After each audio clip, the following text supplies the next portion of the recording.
আপোনাৰ এৰিয়া ধৰক আপুনি আপোনাৰ যোনটো গাঁৱৰ আপুনি বাসিন্দা আপোনাৰ ঘৰৰ এৰিয়াৰ 5 কিলোমিটাৰ ৰেডিয়াছৰ ভিতৰত যিকোনো জেগাত কাম হ'লে আপোনাক তাত মাতা হ'ব। তেতিয়া আপুনি তাতে আপোনাৰ জবটো কৈ দিয়া হ'ব, আপুনি তেনেকৈ কামটো কৰিব লাগিব।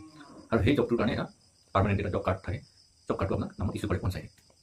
সেই জব কাৰ্ডৰ ভেলুটো আপোনাৰ সেই জব কাৰ্ডটো আপুনি থাকিলে আপুনি কামটো কৰিব পাৰিব, আৰু সেই কামটো কৰিলে আপুনি আপোনাৰ হেৰিটো পাব, মজুৰিটো পাব। আৰু সেই মজুৰিটো আপুনি বিভিন্ন ৰাজ্যবিলাকৰ তুলনাত মানে বেলেগ বেলেগ হ'ব। ধৰক অসমত বেলেগ হ'ব পাৰে, সেইটো একেই কাম মহাৰাষ্ট্ৰত বেলেগ হ'ব পাৰে, সেইটো কেন্দ্ৰীয় চৰকাৰে নিৰ্ধাৰণ কৰি দিয়ে। প্ৰতিটো বছৰে প্ৰতিটো ফাইনেন্সিয়েল ইয়াৰৰ কাৰণে বেলেগ বেলেগ হ'ব।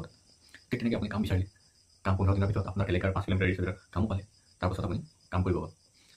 আৰু কাম কৰাৰ ঠিক এসপ্তাহ 10 দিনমান পাছত আপোনাৰ আজি কাম কৰিলে আজি পইচা পাব, তেনেকুৱা অলপ প্ৰচেছ আছে, টাইম লাগিব পাৰে। আপোনাৰ ধৰক এসপ্তাহমান পাছত আপুনি পইচাটো আপোনাৰ একাউণ্টত ক্ৰেডিট হ'ব। আপুনি ক'তো যাব নালাগে পইচা বিচাৰি পেলাই, আপুনি কাম কৰিব, আপোনাৰ ৱৰ্ক চাইটতে আপোনাৰ এটেণ্ডেঞ্চ লোৱা হ'ব। তাৰপৰা আপোনাৰ কাম কৰাত আপোনাৰ উপস্থিতিটো তাৰপৰা গুচি যাব এটেণ্ডেঞ্চ হিচাপে।